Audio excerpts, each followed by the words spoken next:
Hello dear students, Engineers Gateway के YouTube platform पर मैं ललित राठी एक बार फिर से आपका स्वागत करता हूं। आशा और उम्मीद करता हूं कि आपकी पढ़ाई बेहतर हो गई होगी। चूंकि आपका अब इलेक्ट्रिकल इंजीनियरिंग सब्जेक्ट का पेपर है, तो उसी को ध्यान में रखते हुए आज हम आपके साथ यहां पर डिस्कस करने वाले हैं इलेक्ट्रिकल इंजीनियरिंग का मॉडल पेपर। तो इलेक्ट्रिकल इंजीनियरिंग का जो मॉडल पेपर हमने तैयार किया है, डेफिनेटली आपको हूबहू यहां से क्वेश्चन एग्जाम पेपर में देखने को मिल जाएंगे। यहाँ पर जो क्वेश्चंस हमने इंक्लूड किए हैं वो बहुत ही बेहतरीन क्वेश्चन है, बहुत ही इंपॉर्टेंट क्वेश्चन है एग्जाम के पॉइंट ऑफ व्यू से। तो कहीं ना कहीं ये आपको एक तरीके से जैसे आप एग्जाम हॉल में जाकर बैठेंगे उससे पहले आपको एक पेपर का एहसास कराएगा, और जो भी आपने तैयारी की है उसमें आपको एक परख लेकर आएगा कि आपने किस लेवल की तैयारी की है। कहीं पे कोई चूक रह गई है तो अभी भी समय है कि हम उसको सही कर सकते हैं। ठीक है, तो सबसे पहले आप वीडियो को ज़्यादा से ज़्यादा बच्चों तक शेयर कर दीजिए, जिससे कि हम ज़्यादा से ज़्यादा बच्चों तक अपनी रीच को पहुंचा सकें और ज़्यादा से ज़्यादा बच्चे लाभ उठा सकें इस इलेक्ट्रिकल इंजीनियरिंग के मॉडल पेपर का। और जब वो एग्ज़ाम हॉल में बैठे तो डेफिनेटली उनके अंदर एक कॉन्फिडेंस पहले से ही रहे कि हाँ, हम इलेक्ट्रिकल इंजीनियरिंग सब्जेक्ट में बहुत बेहतर करके आएंगे। और मुझे उम्मीद भी है कि आप बहुत बेहतर करके इलेक्ट्रिकल के पेपर में आएंगे। जो आपके अंदर डर था, वो इतने दिन का जो आपको टाइम मिला है, टाइम गैप मिला है, वो धीरे धीरे तैयारी करके आपका अपने आप निकलता चला गया होगा और आपके अंदर खुद एक कॉन्फिडेंस बिल्ड हो रहा होगा। ठीक है, तो उसको स्टार्ट करने से पहले मैं बता देता हूं आपके सब्जेक्ट का ऑब्वियसली बात है कोड क्या है, VEE201, क्योंकि आप सेकंड सेमेस्टर का यहां पर एग्जाम देने जा रहे हैं। ठीक है, तो चलिए स्टार्ट करें अपने मॉडल पेपर को। चलिए, तो अगर आप देखें यहां पर तो कुछ इस तरीके से आपको क्वेश्चन पेपर का पैटर्न देखने को मिल जाता है। यहाँ पर आपको सब्जेक्ट कोड लिखा हुआ मिलेगा, यहाँ पर थ्योरी ऑफ एग्जामिनेशन 2023-24 मिलेगा, यहाँ पर सब्जेक्ट का नाम मिलता है fundamentals of electrical engineering, maximum marks 70 का है आपका। इधर आपका पेपर आईडी लिखा होता है, आपकी 3 आवर्स की टाइमिंग रहती है और 3 सेक्शन होते हैं, तीनों सेक्शंस आपको करने होते हैं। और साथ ही साथ अगर कोई यहाँ पर मिसिंग डेटा रहता है तो आप उसको सुटेबली जो वैल्यू होती है, जो मिसिंग डेटा होना चाहिए था, वो आप उसको कंसिडर कर लेते हैं। ठीक है, चलिए आगे अगर मैं बात करूं तो सेक्शन ए सबसे पहले आपके पास होता है। सेक्शन ए में आपको जितने भी क्वेश्चंस दिए होते हैं वो सारे आपको अटेम्प्ट करने होते हैं। बेसिकली 7 क्वेश्चन यहां पर गिवन होंगे, 2 मार्क्स का हर एक क्वेश्चन होगा, तो ये यहां पर 14 मार्क्स का बैटेज आपका बन जाता है आउट ऑफ 70, जो कि सेक्शन ए आपके लिए लेकर आता है। अब हम बात करते हैं सेक्शन ए में जो हमने 7 क्वेश्चन रखे हैं वो कौन कौन से हैं। तो सबसे पहले क्वेश्चन की अगर मैं बात करूं तो describe the active element and the passive elements with example, यानी कि एक्टिव एलिमेंट और पैसिव एलिमेंट्स को यहां पर विद एग्जांपल पूछा गया है। चूंकि यहां पर अगर आप ध्यान से देखें तो आपको ये क्वेश्चंस के आंसर ब्रीफली डिस्कस करने हैं, मतलब 30 से 40 या 50 वर्ड तक आप इनके आंसर्स को एक्सप्लेन करेंगे। ज़्यादा एक्सप्लेनेशन यहाँ पर आपको नहीं देनी है, उसमें केवल और केवल आप अपना टाइम ही वेस्ट करेंगे। 2 मार्क्स के पॉइंट ऑफ व्यू से मैक्सिमम 50 वर्ड्स और मिनिमम 30 से 40 की रेंज में आपको लिखने होते हैं। ठीक है, अगर वहाँ पर डायग्राम की नीड है तो आप डायग्राम भी वहाँ पर जरूर बनाएंगे, क्योंकि उससे एक पॉजिटिव इंपैक्ट एग्जामिनर के ऊपर पड़ता है जब वो आपकी कॉपी को चेक करता है। ठीक है, तो अब ये पहला क्वेश्चन इंपॉर्टेंट हो जाता है 2 मार्क्स के पॉइंट ऑफ व्यू से। और जब हमने इंपॉर्टेंट क्वेश्चंस की वीडियो में आपको इंपॉर्टेंट क्वेश्चंस बताए थे तो वहां पर भी हमने इस क्वेश्चन को प्रायोरिटी दी थी। वहीं पर अगर हम बात करें नेक्स्ट क्वेश्चन नंबर 2 की, तो डिस्क्राइब करनी है हमको फॉलोइंग टर्म्स ब्रीफली, जैसे independent ideal voltage source. Independent ideal voltage source क्या होता है, यहां पर ये पूछा है, ये डिस्कस करना है। और फिर है इंडिपेंडेंट आइडियल करंट सोर्स, इसको यहां पर डिस्कस करना है। देखिए, सेक्शन ए के जितने भी क्वेश्चंस हमने यहां पर इंक्लूड किए हैं, सबका सॉल्यूशन आपको हमारी इलेक्ट्रिकल की जो उम्मीद श्रृंखला है उसमें मिल जाएगा। वहां पर हमने 2 मार्क्स को कंसीडर करते हुए 2 मार्क्स को पॉइंट्स करके एक सीरीज आपके लिए स्टार्ट की थी। अगर आपने वो नहीं देखी है तो आप उसको जाकर जरूर देखें। हमने एक उसको वन शूट की फॉर्म में भी आपको प्रोवाइड कराया है, तो आपने अगर वो नहीं देखी है तो आप वन शूट वीडियोस कंप्लीट देखकर 2 मार्क्स का जो सेक्शन ए है उसको स्ट्रॉन्ग कर सकते हैं। ठीक है, तो सेकंड क्वेश्चन आपका ये हो जाता है। आई होप दोनों क्वेश्चन आपको बहुत बेहतर तरीके से आते होंगे और आराम से आप कर ले जाएंगे। वहीं पर अगर मैं नेक्स्ट क्वेश्चन की बात करता हूं तो नेक्स्ट क्वेश्चन है why the average power consumed in purely inductive circuit is zero. ये भी क्वेश्चन कई बार रिपीट होकर एग्जाम में पूछा गया है, तो इसलिए हमने यहां पर इंक्लूड किया कि एवरेज पावर जो प्योरली इंडक्टिव सर्किट होता है वो कंज्यूम करता है वो जीरो होती है। इसको आपको एक्सप्लेन करना है। और अगर आपने हमारी वो सीरीज देखी होगी 2 मार्क्स के पॉइंट ऑफ व्यू से जो हमने स्टार्ट की थी, तो उसमें हमने इसके आंसर को 2-3 तरीके से आपको एक्सप्लेन किया है। तो जो भी तरीका आपको इजी लगे उस तरीके से आप इसको एक्सप्लेन करके आएंगे। ठीक है, आगे बात करते हैं नेक्स्ट क्वेश्चन की। Draw the phasor diagram for an ideal transformer on no load. जब आप आइडियल ट्रांसफॉर्मर पर कोई भी लोड नहीं लगाते हैं तो फेजर डायग्राम वहां पर ड्रॉ करने को बोला गया है। तो पहले तो आप ट्रांसफॉर्मर विदाउट लोड ड्रॉ करके दिखाएंगे, फिर उसका फेजर डायग्राम ड्रॉ करके दिखाएंगे। ठीक है, चलिए नेक्स्ट बात करते हैं। Next question, right any 2 battery characteristics also define any one. यानी कि पहले तो आपको बैटरी की कोई भी 2 कैरेक्टरिस्टिक्स लिखनी है, फिर उसके बाद किसी भी एक कैरेक्टरिस्टिक को एक्सप्लेन भी करना है। ठीक है, तो ये क्वेश्चन नंबर ई हो जाता है। क्लियर? आई होप सारे क्वेश्चन आपको अच्छे से तैयार होंगे, क्योंकि आपके पास काफ़ी समय इस एग्ज़ाम के बीच में मिला था, है ना? तो आपकी तैयारी बेहतर हो गई होगी, ये कंसिडर करके आप चलेंगे। अदरवाइज कहीं पर आपको लग रहा है कि हमें कोई क्वेश्चन नहीं आता है, कहीं पर कमी रह गई है, चूक हो गई है, तो आप उसको डेफिनेटली अभी समय है तैयार कर लें। वहीं पर next question, why transformer is not used on DC. यानी कि ट्रांसफॉर्मर को आप डीसी में क्यों यूज नहीं करते हैं, यहां पर यह पूछा गया है। ठीक है, चलिए नेक्स्ट क्वेश्चन देख लेते हैं। और लास्ट क्वेश्चन है ये सेक्शन ए का कि what is the function of the slip ring in 3 phase induction motor. यानी कि 3 फेज इंडक्शन मोटर में एक टर्म होती है स्लिप रिंग, तो उसका फंक्शन क्या होता है ये यहां पर पूछा गया है। तो आई होप सेक्शन ए में जितने भी क्वेश्चन हमने आपके लिए यहाँ पर मॉडल पेपर में इंक्लूड किए हैं वो सब आप बहुत अच्छे से तैयार कर चुके होंगे। ठीक है, क्लियर? अब बात करते हैं सेक्शन बी की। सेक्शन बी की अगर हम बात करें तो सेक्शन बी में आपके पास कोई भी 3 क्वेश्चन करने की चॉइस रहती है। 5 क्वेश्चन, क्योंकि हर एक यूनिट से यहाँ पर 1 क्वेश्चन बनता है। 5 क्वेश्चन गिवन होते हैं, 3 क्वेश्चन कोई भी आपको अटेम्प्ट करने होते हैं। हर एक क्वेश्चन 7 मार्क्स का वेटेज रखता है, तो टोटल सेक्शन जो बी है वो 21 मार्क्स का वेटेज आपके लिए यहाँ पर लेकर आता है। और ये सेक्शन हमारे लिए मोस्ट इंपॉर्टेंट इसलिए हो जाता है क्योंकि 21 मार्क्स ही हमें पासिंग मार्क्स चाहिए होते हैं आउट ऑफ 70। ठीक है, तो ये एक सेक्शन ही ऐसा है जो आपको 3 क्वेश्चन करने पर ही, अगर आपने बेहतर तरीके से रिप्रेजेंट किए हैं अपने आंसर्स, तो आपको पास कराने के लिए इनफ होता है। 90% आपका जो पास होने का डर है वो इस सेक्शन को अटेम्प्ट करने के बाद खत्म हो जाता है। ठीक है, अब यहाँ पर कुछ डायग्राम देखकर आपको पता चल गया होगा कि हम यहाँ पर क्वेश्चन किस तरीके का लेकर आए हैं। तो use nodal analysis to find the current in the various resistors of the circuit shown below. यानी कि ये जो सर्किट आपको दिया हुआ है नीचे, इसमें जितने भी वेरियस टाइप के रजिस्टर्स लगे हुए हैं, इसमें करंट कितना फ्लो होगा वो सारी चीजें यहाँ पर फाइंड आउट करके आपको दिखानी है। ठीक है, और मैं डेफिनेटली आपको 100% नहीं 200% कहता हूं कि नोडल एनालिसिस या मेश एनालिसिस पर based minimum 1 numerical, maximum 2 numerical आपको देखने को मिलेंगे ही मिलेंगे। ये आप बिल्कुल लिख कर रख लीजिए। ठीक है, अगर आपने यहां पर कोई भी चूक की नोडल एनालिसिस या मैश एनालिसिस के क्वेश्चंस की प्रैक्टिस करने में, तो आप मिनिमम 7 मार्क्स और मैक्सिमम 14 मार्क्स तक क्या कर सकते हैं, अपने लॉस कर सकते हैं। ठीक है, तो इस चीज को आप जरूर ध्यान रखें।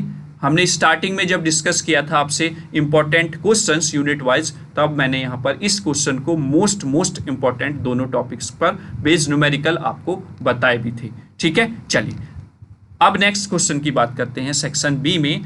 नेक्स्ट क्वेश्चन है कि drive the equation for resonant frequency in the case of A series RLC circuit.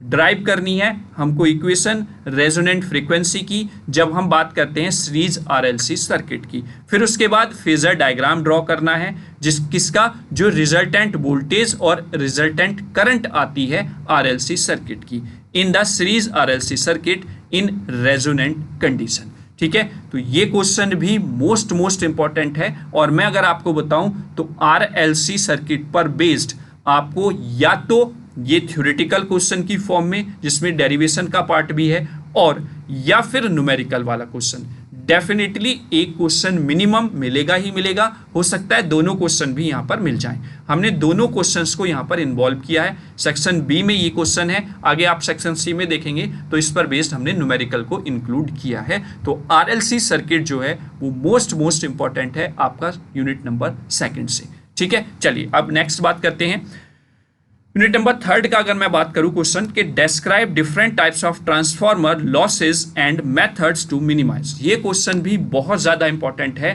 कि ट्रांसफार्मर में जो लॉसेस होते हैं डिफरेंट टाइप्स के, पहले तो आप उन्हें डिस्क्राइब कीजिए, फिर आप उन लॉसेस को किस मेथड की हेल्प से मिनिमाइज कर सकते हैं उस पर यहाँ पर आपको डिस्कशन करना है। ठीक है, तो ये क्वेश्चन आपका थ्योरेटिकली हो जाता है प्योरली ट्रांसफार्मर से और बहुत ज्यादा इंपॉर्टेंट है एग्जाम के पॉइंट ऑफ व्यू से। आगे अगर हम बात करते हैं next, describe the working principle and torque slip characteristic of 3 phase induction motor. यानी कि आपको डिस्क्राइब करना है वर्किंग प्रिंसिपल या torque slip characteristic 3 phase induction motor का। ठीक है, तो 3 फेज इंडक्शन मोटर की क्या टॉर्क स्लिप कैरेक्टरिस्टिक होती हैं, क्या उसका वर्किंग प्रिंसिपल होता है, with the help of diagram आप एक्सप्लेन यहाँ पर करके आएंगे। ठीक है, नेक्स्ट अगर मैं बात करूं क्वेश्चन नंबर लास्ट जो यहां पर सेक्शन बी में है यूनिट नंबर 5 से, discuss briefly the types of batteries and explain anyone with the necessary diagram.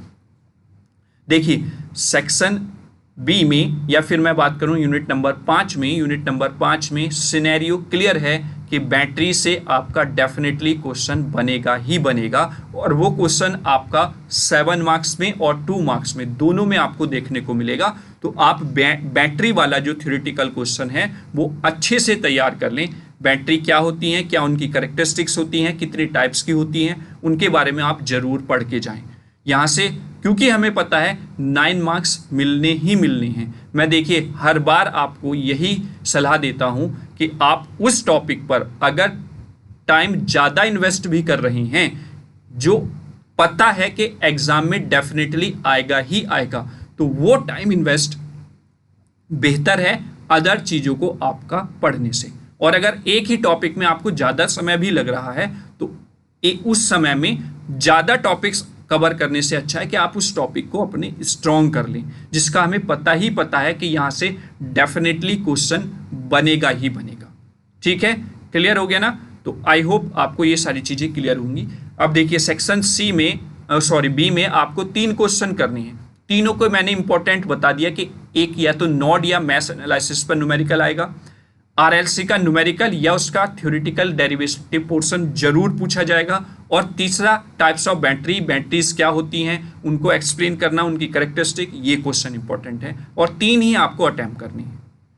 तो सिनेरियो साफ है कि आपको इंपॉर्टेंट क्वेश्चंस पर टाइम इन्वेस्ट करना ही करना है। ठीक है, चलिए अब बात करते हैं सेक्शन सी की। सेक्शन सी में अटेम्प्ट करने होते हैं, यानी कि आपको 5 क्वेश्चन आते हैं, पांचों के पांचों क्वेश्चन आपको अटेम्प्ट करने हैं, लेकिन हर एक क्वेश्चन में आपके पास चॉइस रहती है। तो attempt any 1 part of the following, जो पार्ट आपको दिए हुए हैं उसमें से एक पार्ट आपको करना है, एक पार्ट की चॉइस रहती है और हर एक पार्ट आपका, यानी कि हर एक क्वेश्चन 7 मार्क्स का होता है। तो यहाँ पर 5 क्वेश्चंस होते हैं टोटल और हर एक क्वेश्चन 7 मार्क्स का, तो यानी कि ये सेक्शन आपका 35 मार्क्स का वेटेज लेकर आता है आउट ऑफ 70। ठीक है, यानी कि 50% मार्क्स जो है वो सेक्शन सी आपका कवर करता है।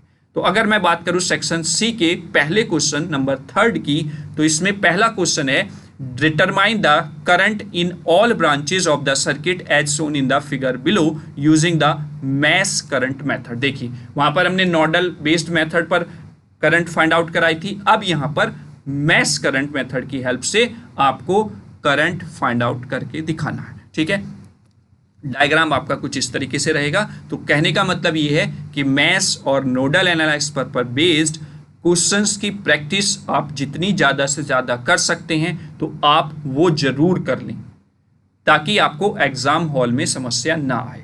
ठीक है, आगे बात करते हैं सेक्शन सी के पहले क्वेश्चन के दूसरे पार्ट की। तो अगर पहले क्वेश्चन के दूसरे पार्ट की मैं बात करूं तो reduce the network of figure to obtain the equivalent resistance as seen between the nodes. ठीक है, तो यहां पर ये आपको नोड जो है एडी जो दिया हुआ है उसके बीच में जो रेजिस्टेंस इक्विवेलेंट है उस सर्किट को, इस सर्किट को आपको रिड्यूस करके वहां पर दिखाना है। ठीक है, तो आई होप ये क्वेश्चन दोनों आपको क्लियर होंगे, इनकी प्रैक्टिस आप कर भी चुके होंगे। ठीक है, तो अगर नहीं की है तो आप प्लीज इनकी प्रैक्टिस जरूर कर लें। मोस्ट इंपॉर्टेंट हैं न्यूमेरिकल्स, जिनका आपको पता ही है कि एग्जाम में पूछे ही जाने हैं। देखिए वैल्यू चेंज हो सकती हैं, सर्किट की जो शेप है वो चेंज हो सकती है, अदरवाइज कॉन्सेप्ट, नोड और मैश एनालिसिस पर आपका क्वेश्चन पूछा जाएगा। ठीक है, चलिए आगे बात करते हैं नेक्स्ट क्वेश्चन नंबर 4 की, जो कि सेक्शन सी का सेकंड क्वेश्चन है। इसमें भी आपको एक ही पार्ट करना है, 7 नंबर का ये आपका क्वेश्चन होता है। ठीक है, तो पहले क्वेश्चन की अगर मैं बात करूं, drive the mathematical relationship between the face and line quantities in A 3 phase star configuration with the help of the phasor diagram. Phasor diagram की हेल्प से 3 फेज स्टार कॉन्फ़िगरेशन जो है उसके बीच में आपको मैथमेटिकली रिलेशन फाइंड आउट करना है, drive करना है, किसके बीच, फेस और लाइन क्वांटिटीज के साथ, और साथ ही साथ फेजर डायग्राम भी वहां पर बनाना है। ठीक है, तो आई होप ये क्वेश्चन भी आप बहुत अच्छे से तैयार कर चुके होंगे। अगर हम क्वेश्चन नंबर 4 के सेकंड पार्ट की बात करें, जैसा कि मैंने आपको बताया था कि जो RLC सीरीज सर्किट है उसमें आपको उसका डेरिवेशन, थ्योरी प्लस न्यूमेरिकल बहुत अच्छे से कर जानी है। सेक्शन बी में हमने उसका थ्योरेटिकल और डेरिवेटिव पोर्शन इंक्लूड किया, यहाँ पर हम उसका न्यूमेरिकल इंक्लूड कर रहे हैं। तो in series RLC circuit consisting of, जिसमें R इक्वल्स टू 1000 ओम है, L 100 मिली हेनरी है और C जो है वो 10 माइक्रोफैरेड है। तो आपको applied voltage across the circuit जो दिया हुआ है वो 100 वोल्ट दिया हुआ है। अब कैलकुलेट क्या क्या आपको करना है वो हम यहाँ पर देख लेते हैं। तो कैलकुलेट करना है कि find the resonant frequency of the circuit, आपको डेरिवेशन में भी ये फाइंड आउट करना होता है। ठीक है, फिर find the quality factor of the circuit at the resonant frequency. Resonant frequency पर हमें सर्किट की क्वालिटी को मेजर करना है, यानी कि उसका क्वालिटी फैक्टर फाइंड आउट करना है। At what angular frequency do the half power point occurs, यानी कि किस फ्रीक्वेंसी पर हाफ पावर पॉइंट्स अकर होंगे, यहाँ पर ये पूछा गया है। और फिर है calculate the bandwidth of the circuit, circuit की बैंडविड्थ यहाँ पर कैलकुलेट करने के लिए बोला गया है। तो ये 4 चीजें यहाँ पर आपसे इस न्यूमेरिकल के बिहाफ पर फाइंड आउट करने के लिए बोला गया है। ठीक है, तो आई होप इसकी प्रैक्टिस आपको बहुत अच्छे से होगी और ये सारी चीजें आप आराम से फाइंड आउट कर लेंगे। ठीक है, क्लियर। तो ये आपका क्वेश्चन नंबर 2 हो गया सेक्शन सी का। अब बात करते हैं क्वेश्चन नंबर 3, जिसका नंबर होता है नंबर 5। इसमें भी आपको एक ही अटेम्प्ट करना है पार्ट, और 7 मार्क्स का ये क्वेश्चन आपका है। तो पहले क्वेश्चन नंबर 5 के पहले क्वेश्चन की अगर मैं बात करूं तो एक्सप्लेन करनी है performance of the principle of operation of single phase transformer, यानी कि सिंगल फेज ट्रांसफार्मर जो है उसकी परफॉर्मेंस और उसके प्रिंसिपल ऑफ ऑपरेशन को यहाँ पर आपको एक्सप्लेन करना है। ठीक है, चूंकि आपका लॉन्ग क्वेश्चन है तो आप लगभग इसको 3 से 4 पेपर में with the help of diagrams आप इसको एक्सप्लेन करके आएंगे। ठीक है, 3 से 4 पेजेस बोला है मैंने, 1 2 3, मतलब दोनों साइड, पहला 1 फिर दूसरे उसकी सेकंड साइड 2 फिर आगे 3rd फिर उसकी सेकंड साइड 4th। इस तरीके से आपको जो 7 मार्क्स के क्वेश्चन हैं उन पर टारगेट बनाना है, जो थ्योरेटिकल पोर्शन के होते हैं। न्यूमेरिकल में तो आप उसको जो भी सॉल्यूशन करेंगे, चाहे वो आधे पेपर पे आ जाए चाहे वो एक पेपर पर आ जाए। ठीक है, तो ये आपका क्वेश्चन नंबर 5 का पहला पार्ट हो जाता है। अगर हम बात करें दूसरे वाले पार्ट की, क्वेश्चन नंबर 5 की, तो वो क्या है, 820 किलो वोल्ट एम्पियर और 2000 वोल्ट्स पर 200 volts single phase 50 hertz transformer has a primary resistance of 1.5 ohm and reactance of 2 ohm. The secondary resistance and reactance are 0.015 ohm and 0.02 ohm respectively. तो then आपको the no load current is of transformer is 1 ohm at 0.2 power factor. तो आपको क्या determine करना है, तो basically अगर मैं बताऊं तो ये आपका ट्रांसफार्मर का बेस्ड न्यूमेरिकल है, जब आपका कोई भी लोड ट्रांसफार्मर में नहीं लगा हुआ है। यहाँ पर कुछ पैरामीटर्स आपको दिए हुए हैं, उनके बिहाफ पर आपको क्या क्या चीज़ें फाइंड आउट करनी है। Equivalent reactance and resistance and reactance refer to the primary winding, मतलब इस तरीके से आपसे यहाँ पर फाइंड आउट करना है। और फिर टोटल कॉपर लॉसेस क्या होंगे वो यहाँ पर आपको फाइंड आउट करना है। तो यानी कि ट्रांसफॉर्मर पर बेस्ड न्यूमेरिकल आपसे यहाँ पर पूछा गया है। ठीक है, क्लियर। चलिए अब नेक्स्ट क्वेश्चन नंबर 6 की बात करते हैं। इसमें भी आपको एक पार्ट करना है, 7 मार्क्स का ये क्वेश्चन है। तो अगर हम बात करें सेक्शन 6 या क्वेश्चन नंबर 6 के पहले पार्ट की, तो डिस्क्राइब करना है different types of DC machines with necessary circuit diagram. यानी कि जो नेसेसरी सर्किट डायग्राम है उसकी हेल्प से आपको different types of DC machines explain यहाँ पर करनी है। क्योंकि लॉन्ग क्वेश्चन है तो हर एक डीसी मशीन को आपको थोड़ा सा डिटेल में यहाँ पर डिस्कस करना होगा। ठीक है, चलिए नेक्स्ट बात कर लेते हैं क्वेश्चन नंबर यानी कि 6 के सेकंड पार्ट की। तो why single phase induction motor is not self start, what are the methods of starting it and explain any one of them. यानी कि सिंगल फेस इंडक्शन मोटर जो होती है वो सेल्फ स्टार्ट नहीं होती है। तो पहले तो आप यही रीज़न बताएं क्यों नहीं होती, फिर उसके बाद क्या क्या मेथड्स हैं इसको स्टार्ट करने के वो यहाँ पर पूछे गए हैं, एंड देन किसी भी एक मेथड को यहाँ पर एक्सप्लेन करने के लिए आपको बोला गया है। तो आई होप सेक्शन सी का जो 6 क्वेश्चन है उसके दोनों पार्ट्स भी आप अच्छे से कर पाएंगे, आपने बेहतर तरीके से तैयार कर लिए होंगे। ठीक है, चलिए आगे बात कर लेते हैं। लास्ट क्वेश्चन नंबर 7 जो सेक्शन सी का है उसमें भी आपको एक पार्ट अटेम्प्ट करना है। 7 मार्क्स की वेटेज ये रखता है क्वेश्चन। तो अगर पहले क्वेश्चन की मैं बात करूं तो एक्सप्लेन करनी है construction rating specific applications of at least 2 types of wire and cables used in the electrical installation. Electrical installation में आप जो डिफरेंट टाइप्स के वायर्स आप यूज करते हैं उनकी कंस्ट्रक्शन रेटिंग स्पेसिफिक एप्लीकेशंस ये आपको डिस्कस करनी है। ठीक है, थ्योरेटिकल है तो आपको टारगेट बनाकर चलना है, इन सब पैरामीटर्स पर आप डिस्कशन करें जो जो उसने पैरामीटर्स क्वेश्चन में मेंशन किए हुए हैं। ठीक है, अब नेक्स्ट बात करें लास्ट क्वेश्चन की आपके इस मॉडल पेपर की। तो what is the difference between earthing and grounding. Earthing और ग्राउंडिंग में क्या डिफरेंस होता है यहाँ पर ये पूछा गया है। फिर also discuss the different methods of the earthing. Earthing करने के डिफरेंट जो मेथड्स हैं वो यहाँ पर आपको डिस्कस करने। ठीक है, तो ये हो गया क्वेश्चन नंबर 7। आई होप सारे क्वेश्चन आप अच्छे से ऑलरेडी तैयार कर चुके होंगे। ये जो मॉडल पेपर है कहीं ना कहीं आपको हेल्प जरूर करेगा जब आप एग्जाम हॉल में बैठेंगे, और डेफिनेटली आपको यहाँ से 35 से 40 नंबर का क्वेश्चन देखने को मिल जाएगा। जो जो कॉन्सेप्ट के क्वेश्चंस हमने यहाँ पर इंक्लूड किए हैं उन पर बेस्ड। न्यूमेरिकल्स में वैल्यू चेंज हो सकती है लेकिन कॉन्सेप्ट या सिनेरियो कुछ उस तरीके का ही यहाँ पर रहने वाला है। ठीक है, तो आई होप आपने इस मॉडल पेपर को एंजॉय किया होगा और कहीं ना कहीं इस मॉडल पेपर को देखकर आपका कॉन्फिडेंस कुछ बढ़ा होगा। ठीक है, अब आगे बात कर लेते हैं हम। तो ये आपके मॉडल पेपर की बात हो गई है। तो thank you for watching this video, और हमारे ऊपर आपका जो विश्वास है उसको भी बनाए रखने के लिए आपका बहुत बहुत धन्यवाद।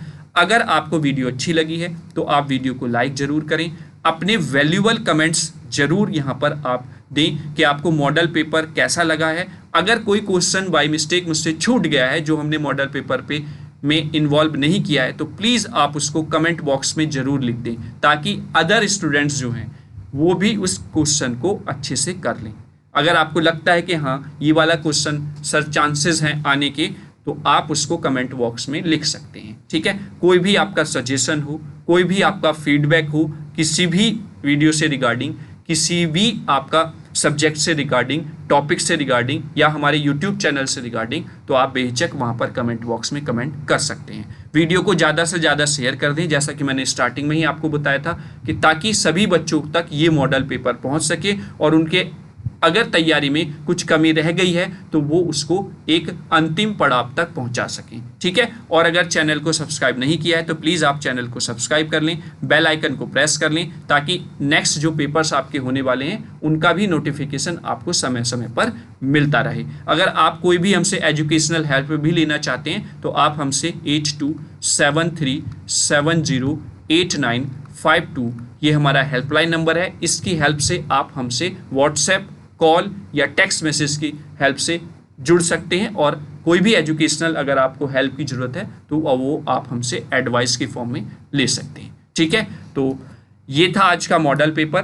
तो आप सभी को best of luck for your electrical subject exam be confidence when you walk into the exam hall. देखिए ये सबसे ज़्यादा इंपॉर्टेंट है कि जब भी आप एग्जाम हॉल में जाएं तो आप कॉन्फिडेंस रहें अपने आप में।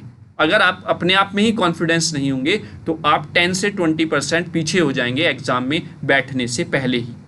आपके पास क्वेश्चन पेपर भी नहीं आया तो आप 10 से 20% पीछे हो गए ऑलरेडी, अगर आपके अंदर खुद कॉन्फिडेंस नहीं है। और अगर आपके अंदर कॉन्फिडेंस है तो आपको बहुत इजी तरीके से सारी चीज़ें जो आपने याद की हैं वो आराम से रिकॉल होती चली जाती हैं। ठीक है, तो at the end best of luck for your exam. आपका एग्जाम बहुत बेहतर होगा, ये मेरी गारंटी है। ऐसा ही कॉन्फिडेंस आपको भी अपने ऊपर रखना है, क्योंकि मुझे बहुत कॉन्फिडेंस है आप लोगों के ऊपर। ठीक है, तो चलिए अब मिलते हैं नेक्स्ट वीडियो में, तब तक के लिए जय हिंद, जय भारत।